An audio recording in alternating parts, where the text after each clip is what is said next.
You've opposed your party on some big things. NAFTA under Clinton, and then a stimulus package under President Obama. Why do you think they're the worst two presidents of all time? Those are signature planks of their presidencies. Well, I mean, God, I like Bill Clinton. Everybody liked Bill Clinton. I mean, you're in a room with Bill Clinton, there's like no one else in the room. The guy looks you in the eye and he talks to you, unlike a lot of people, a lot of politicians. Great politician and did a lot of great things. But no, NAFTA, unfortunately there has not been an iota of difference between Ronald Reagan, Bush the first, Clinton, Bush the second, and Obama on free trade, and they're all captive of the multinational corporations. And you can see it ever since. I mean, we have a bunch of countries we have trade agreements with, not free trade, not NAFTA, not WTO.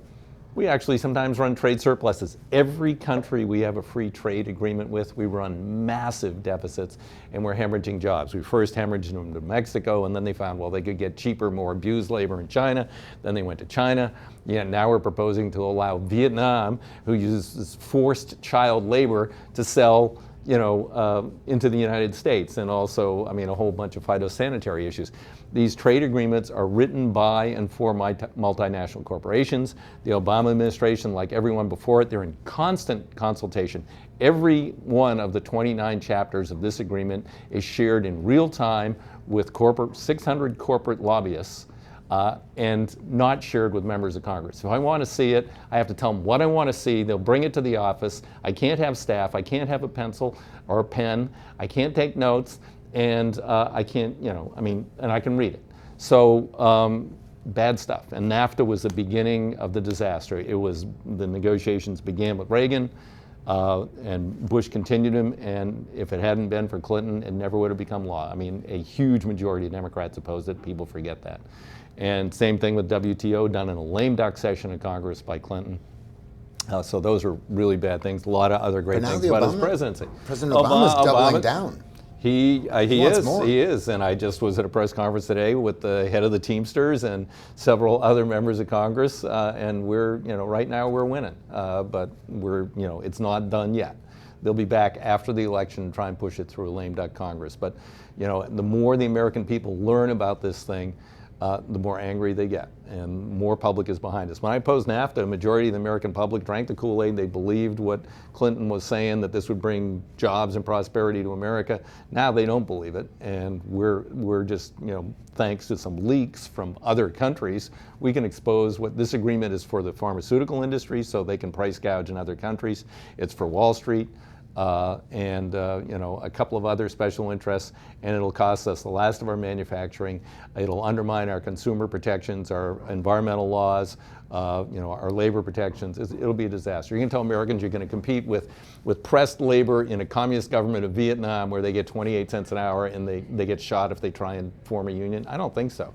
So we can tell this. We can tell this issue animates you. Oh, I just that today. But the stimulus. Disaster. If we had invested and built things, we could have put hundreds of thousands, millions more people back to work. But that bill was just a Democratic grab bag. It was a horrible piece of work. But also green jobs and all that. Blah, blah, blah, blah, blah.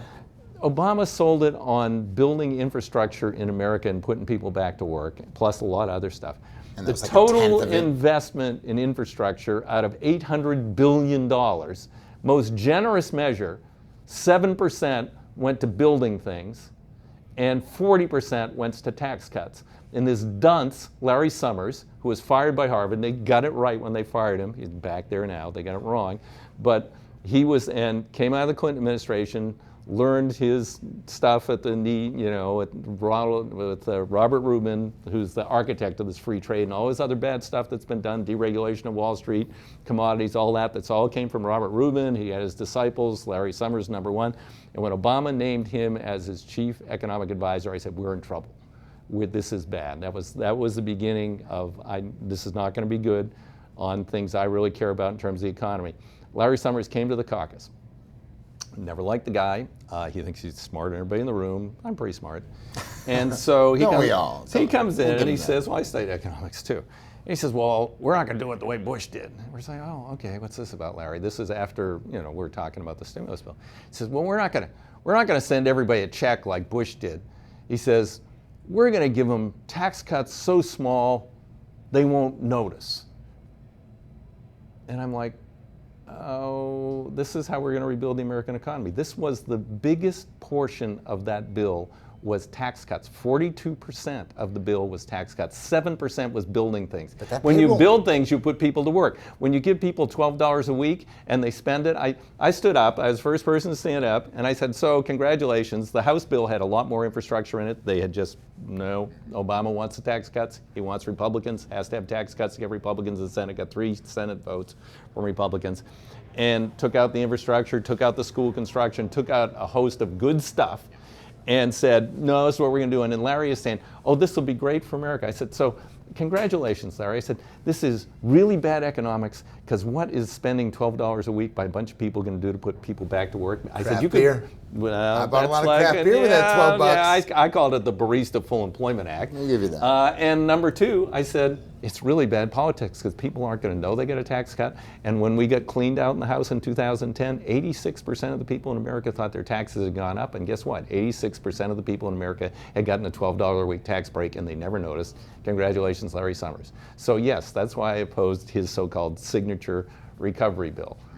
And this is why you called for President Obama to be primaried in 2012. Why did you think President Romney was such a good idea?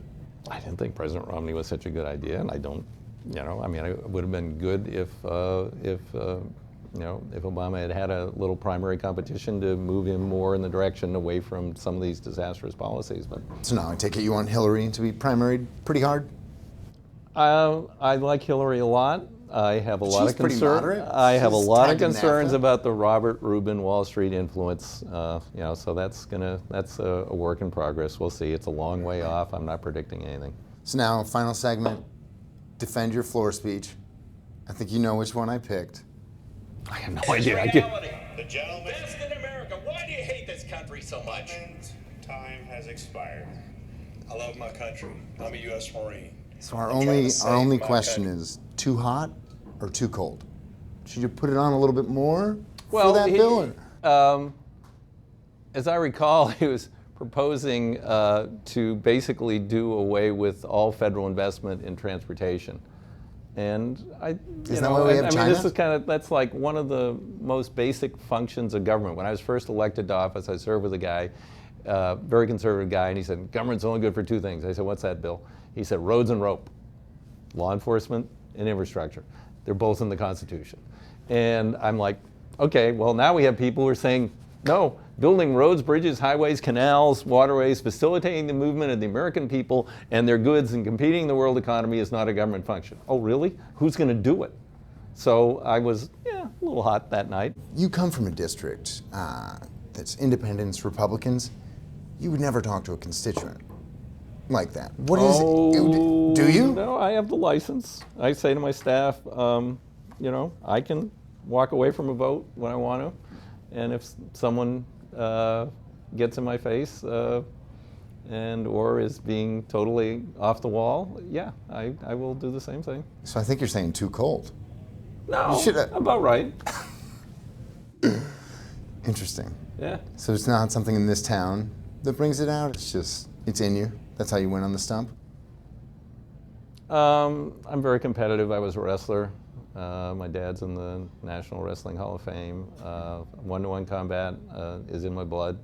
That's politics a lot of times. It also takes organizational skills, and I can also work across the aisle. I was made the chief sponsor of a bill to take on something called patent trolls by the Republican chairman of the Judiciary Committee because of the work I'd done on the issue. I've got provisions in the water resources. I can work across the aisle. I get respect from the Republicans, but when they're totally out to lunch and saying something crazy, I'm going to tell them you're saying something crazy and you're totally out to lunch. Well, next time we have you on the show, we might have to do a wrestling match. I'll take you on. You're a little tall and gangly, but you can probably kick my ass. All right, yeah. Cheers. Thank you. Thank you. Great.